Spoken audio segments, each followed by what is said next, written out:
I'm unstable. I'm a curmudgeon's curmudgeon. I'm an animal. I'm a tyrant. I'm a physical peon. I'm a man. I'm incompetent with women. I'm one of the great Casanovas of all time. I'm a hypocrite. I'm a coward. I'm a nut job. Welcome to Termini Crashes Out, an NBA podcast with Justin Termini, brought to you by DCLA. And now it's time for Termini to crash out. All right, Termini Crashes Out, episode number 3. We're going to try something a little bit different here today. I'm not going to break down the specifics of any of the games that took place or any of the hot button topics. I enjoyed it a ton going back on yesterday's show, doing a Bill Walton story to close things out and some of my interactions with him. And again, I didn't work with Bill Walton. I figured today I'd give you a bunch of behind the scenes stories on Rick Barry. It's his 82nd birthday, so happy birthday to Rick. I placed a call to Rick earlier today to wish him a happy birthday. And the reason I did that is because I only worked with Rick Barry for about 8 months, the 2006-2007 season. It was my first full-time job within the NBA, specifically worked over at NBA Entertainment. It was the first iteration of NBA radio. So what it did was it was in place for a year, went away for about 4 or 5 years, then came back circa 2012. So the 2006-2007 season, which ended up being the year, of course, that LeBron made his first finals appearance. It was the year that Dirk Nowitzki won the MVP. And it's the year that I worked with Rick Barry as the producer slash update anchor, and sometimes fill in host for the programs if one of the main hosts was out. So it was Rick Barry, it was myself, it was Rick Kamla as the full-time host, Ala Abdelnaby was a host, Steve Snapper Jones joined, Gail Goodrich. I got close with all of those guys and still have friendships with many of them here even today. But I kind of wanted to celebrate Rick's birthday. Also give you some cool behind-the-scenes stories on Rick as well, because he's one of the funniest guys that I've ever worked with. And again, one of the nicest, like I said. The reason I called him on his birthday is every single year Rick makes an effort to call me on my birthday. Sometimes I see him around that time because it's always on All-Star Weekend on February 18th. And even if I see him like the day before, he'll call me 24 hours later, wish me a happy birthday. Back in the day as well, what he did when we worked together is we like the same music. We both like oldies music, Motown music. You know why he liked it. It was his era. I've always just gravitated towards that music. So he sent me about 5 CDs where he pulled, this back when we needed CDs. He took 5 CDs. He pulled all sorts of audio and songs, sent me all these Motown songs. I still have them today. I should hunt them down and take pictures of the covers because he hand drew the artwork on it too. So it's pretty cool. But again, this is not about Rick the player. I think everybody should understand who Rick was as a player. To me, he's one of the 3 or 4 most underrated players in the history of the sport, along with Moses Malone, John Havlicek. I mean, the 1967 scoring title at the age of 22, where he averaged over 35 points a game, led the Warriors all the way to the NBA Finals, where they only lost to one of the all-time great teams with Wilt Sixers there, Hal Greer and the likes there on that team. Should have won the 1975 MVP. I didn't because the voters voted on it. The players voted on it, not the media, and he wasn't that well liked amongst the players. So he actually finished 3rd behind Bob McAdoo and Dave Cowens. But I'm here to tell you how likable the guy is because, again, I worked only 8 months with him, and still, to this day, if I give him a call, he picks up immediately. If I request him to come on the show, he'll jump on the show the next day. So I want to give you a couple of Rick Barry stories, and a lot of it has to do with his legendary competitive fire, where you could pretty much challenge him to do anything. It's like peer pressure when you're hanging out with your college buddies. So you give him a challenge. Hey, I don't think you can do this. Rick's got to prove you wrong. And that led to a ton of funny situations. So, and again, really developed a great relationship with him. So I'll run through 3 or 4 just like really brief but really fun stories that I still tell today when I'm talking to people about what it was like to work with, to me, one of the 20 best players in the history of the sport. So one day, I'm producing the show. Rick has to leave early so we can do a hit on SportsCenter. I think the show I used to host was 4 to 7 Eastern, just like today. I think it was 4 to 7 Eastern time. Maybe it was 3 to 6 Eastern time. But Rick needed to do an ESPN hit. So the NBA, Sirius let him go, Sirius NBA at the time, let him go to do it. But I told Rick, I challenged him. I said, I guarantee you don't have the guts to say my name on ESPN. When you're on the air, you don't have the guts to say my name. So we're on the show, but I'm monitoring Rick's appearance on SportsCenter. So he gets towards the tail end of the spot. It's like a 3 or 4 or 5 minute hit. And he says at the end of the interview, he goes, oh, my phone's ringing. I have to go. He picks up his phone. He goes, it's my producer, Justin Termini. He's calling me. He wants me back on the show. And then he goes, that's my producer, Justin Termini. So he said my name twice there on SportsCenter because I challenged him just to say it once. And I kind of knew after working with him for a couple of months that I could get him to bite, get myself some publicity. So that goes to show you just how, stupid he is, willing to look on the air to say my name not once but twice on ESPN, on SportsCenter, just so he can prove that he's got the guts to do it. Maybe we even bet like $5 to $10 as well. So that is one case of Rick's feisty competitiveness leading to a funny situation. This one is even better. So all season long, Rick had felt the Phoenix Suns were the best team, felt that Steve Nash should have won 3 consecutive MVPs because he had won in 2005 and 2006. Rick Kamla, on the other hand, thought that Dirk Nowitzki should be the MVP and thought, I think that San Antonio was the best team in the NBA. So there was that argument all season long, and Rick didn't like to lose. I mean, again, always competitive, one of the more competitive people in NBA history. So Rick doesn't want to lose that bet. Rick wants to be right. So anyway, Dirk obviously wins the MVP that year. Kamla's right on that mark.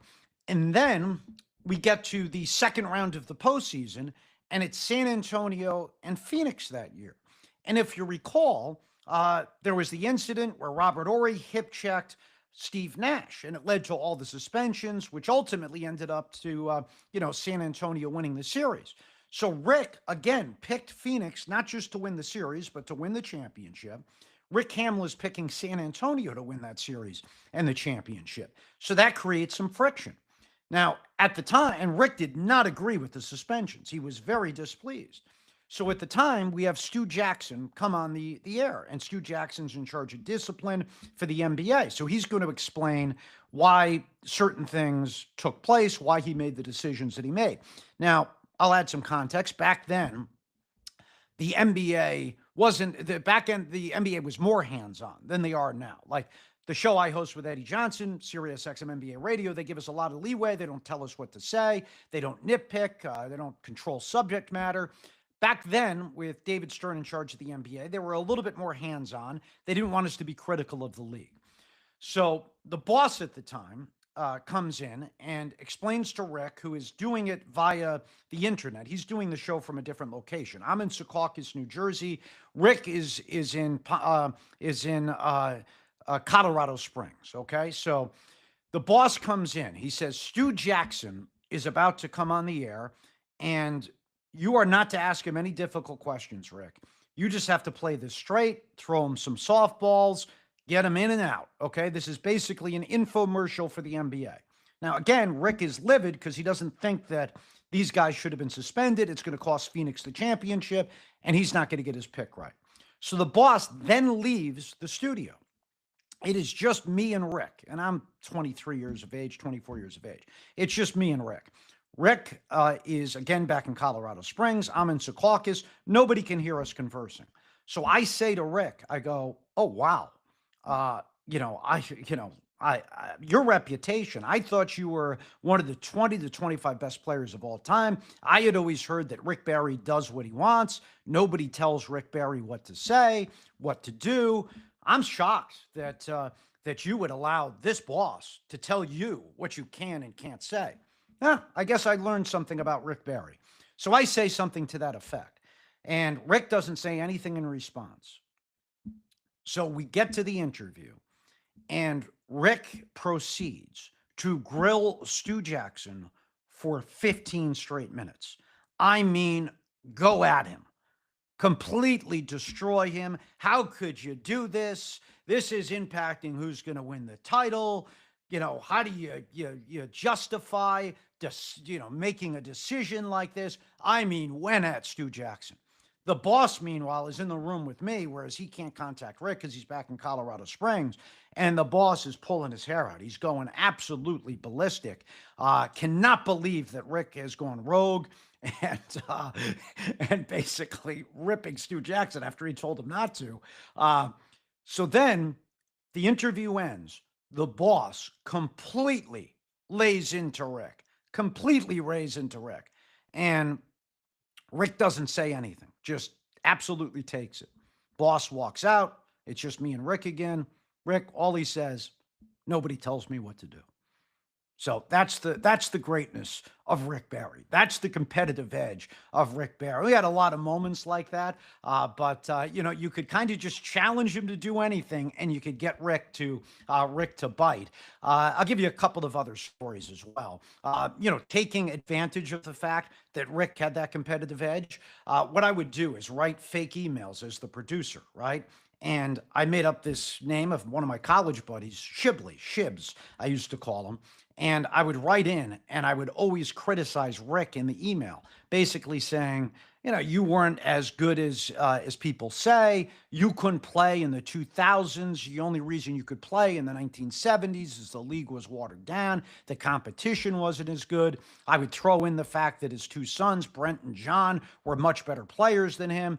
And Rick would just absolutely lose it, because he'd be like, how could anybody think this? This is absolutely ridiculous.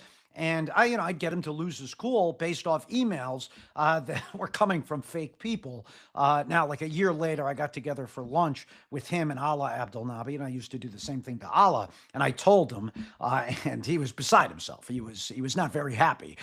But the point is, it was very easy to push the button of Rick. The competitive spirit, even in his 60s, was quite high. And again, that was 20 years ago, so he was early 60s. Now he's in his early 80s. He just turned 82 here today. So I give you a couple of quick other ones here before we wrap up. And again, a different style of Termity Crashes out today, just some behind the scenes type of stuff. So we go to a Bill Russell interview that I had years ago. So it's Bill Russell sitting in a room with me and Rick Kamla. So me and Rick Kamla, I'm producing this. I unfortunately didn't have the opportunity to interview Bill Russell. Now I did at a later date, and maybe that's a story for another day, behind the scenes Bill Russell story, because my interview with him was either great or train wreck. But anyway, it's Bill Russell in Secaucus. I'm sitting there in the room with Bill Russell, Rick Kamla, and our boss, okay? And then Rick is back in Colorado Springs. And Rick Kamla brings in the segment and says, we're now joined by the greatest player of all time, Bill Russell. Rick interrupts him and goes, hold up a second. One of the greatest of all time. It's debatable. So Rick doesn't have to be there in the room with me, Bill Russell, Rick Kamla, and the boss. He's saying, he's not necessarily the greatest. So there's a long pause. And then Bill Russell gave that famous cackle that he has. And that relieved the stress a ton. And then they went on to interview. But that's what you respect about Rick. Rick was never going to say something that he didn't believe. Whatever you hear from Rick, Rick's not one of those guys going to say one thing on the air and then say something completely different behind the scenes. And I've worked with some of them. Don't worry, Eddie, I'm not talking about you if you're watching. Eddie will say what he believes, but there are a bunch of people that'll say one thing off the air, one thing on the air, because they're trying to protect their reputation. Rick was not like that. So if he didn't think Bill Russell was the greatest of all time, he wasn't going to say it just because Bill Russell was there or just for the effect. So that was very funny. And a career highlight, you're sitting there with Bill Russell as a 23, 24-year-old kid. I mean, listen, I'm talking to Rick Barry all day, one of the 20 best. I'm talking to Bill Russell, arguably the greatest of all time. And that was awesome. All right, so final Rick Barry story. And this has to do with Mike Dunleavy Sr., who, again, is also one of my favorites of all time. Just a great relationship with Dunleavy. I started working with him in like 2012. Smartest basketball mind. No offense to Rick, to Eddie, to Ala Abdelnaby, to Mateen Cleaves. I worked a little bit with Steve Kerr. Any of those guys. The smartest basketball mind I have ever worked with is Mike Dunleavy Sr. So there's your compliment, Senior Dunleavy. So I'm out to dinner with Dunleavy, who is always very complimentary of me, saying, well, you should be some massive star. I don't understand why you're doing this, why you're not doing that. So Dunleavy, we go out to dinner on the road for, maybe it was the draft lottery, maybe it was the finals. I don't know, remember specifically. But Dunleavy, who's good friends with Rick Barry, okay, forgets that I know Rick. And he says to me, you know who you remind me of?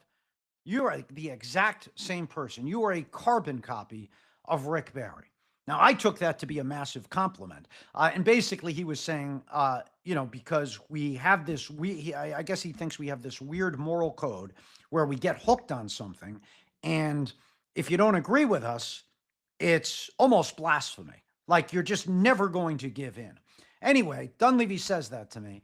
And keep in mind, this is the same Mike Dunleavy Sr. who was quoted as saying in the Chicago Tribune years ago, I have the quote here. He said, you could send him, meaning Rick Barry, to the UN, the United Nations, and he'd start World War III. So that's what Mike Dunleavy Sr. said about Rick Barry. And then he told me out at dinner that I'm the same exact person as Rick Barry. Outside, of course, the great physique. Rick's still in better shape than me at 82. And obviously the basketball skills. I can't shoot an underhand free throw. But the point, that reminds me of one other story I have to give you. I got a ton of Rick Barry stories. But anyway, that was funny because Mike Dunleavy Sr. is saying, again, you would send Rick to the UN, he'd start World War III. And then he's telling me that I remind him exactly of Rick Barry. So he thinks that if I went to the UN, apparently, I would start World War III. Now we could wrap it up with this one because me mentioning the underhand free throws is something that cued this story. So I'm working with Mike Dunleavy Sr. several years ago, and I used to like to get on LeBron's case. Obviously, from listening. So I think LeBron, it's the end of a Rockets game, very close game. LeBron airballs a free throw. So I get on the air the next day, and I say, well, LeBron airballed a free throw. You can't do it. All-time greats don't airball free throws. And then Dunleavy said to me, he goes, every single person has airballed a free throw in their career, in their life. Every single person. So I say, Rick Barry never airballed a free throw. And Dunleavy says, I guarantee you Rick Barry has airballed a free throw. So I said, I can't believe that. Let's get Rick on. So we got Rick on like the next day. I say, Rick, we were having this debate. Dunleavy Sr. said, every single person has ever airballed a free throw. I said, I don't think you have. Have you airballed a free throw, Rick? And Rick said to me, no. And you want to know why? I know I never airballed a free throw. I said, why, Rick? Why do you know that you've never airballed a free throw? And he said, because I'm talking to you right now. And if I ever airballed a free throw, I would have slit my wrists. I started laughing immediately just because, again, that speaks to Rick just not being PC. And you love that about him. Barkley's not PC. Rick's not PC. Any comedian that you love isn't PC. I like to think that people like my show because I don't necessarily do things politically correct, but that's something you don't often hear. He didn't even say because I would have killed myself. He got specific because I would have slit my wrists. So Rick Barry, there's your evidence that Rick Barry has never airballed a free throw in his life. So I really do miss working with Rick. Again, it was 8 months, and even to this day, every year calls me on my birthday. Anytime I reach out to ask him to come on the show, gets back to me almost immediately. Again, called him this morning on his birthday, picked up the phone, asking me how I'm doing. I know that sometimes there's a reputation that Rick can be a little bit surly, maybe back during his playing days. Rick, to me, honestly, has been one of the best people I've met in the industry and is always doing a bunch of favors for me. So I just wanted to do a little bit of a quick show today on that, something a little different, not necessarily dive into the NBA, but open up the curtain behind the scenes. And hopefully we got a lot of Rick Barry fans out there as well. At some point, we're going to have to interview Rick and do a long form interview on his career, and just do a deep dive into his greatness as well. I'll even do that on the YouTube, a deep dive into his career. But for this, I didn't really want to get into the basketball aspect of it. I just wanted to get into Rick as a guy, what he's kind of meant to me in celebration of birthday number 82. So happy birthday, Rick Barry. Again, I see some of the comments here from you guys. Hopefully we'll get more, obviously, as we proceed. Today is Rick Barry Day. That's one comment. And then another, Termini, stoked for the streams. When are you going back to Vegas to broadcast from the Wynn? The Wynn, you guys got to visit us at the Wynn when we go out there. Summer League, we will be back out there. Hopefully, if we get a new team in Vegas, we'll be doing some live shows from out there as well. But the Wynn Hotel, they put Eddie and I up in their broadcast on the lower floor, lower level. Absolutely beautiful studio. You can walk by and see the shows as we're doing it. They give us this nice desk. There's television cameras in there. Gives you a big time feel. So looking forward to being back at the Wynn for Summer League. That's an event. Albert Hall, Warren Legary put it on. Have been doing it for the past 20 years. One of my favorite events of the year. If you can get out there as a basketball fan, you get to kind of interact with people from the sport, people like us as well, if you even care to. You get cheap basketball, where especially this year, where you're going to see a lot of these young stars in this loaded draft, right? AJ DeBonsa, Cam Boozer. You've got Darren Peterson, should all be participating. So I'm sure that a ton of people are going to be out there. This year, it'll be one of the more active summer leagues. Anyway, that's it for Termini Crashes Out. Rick Barry birthday edition. Again, you can follow on social media at Termini Radio, at TERMINE Radio.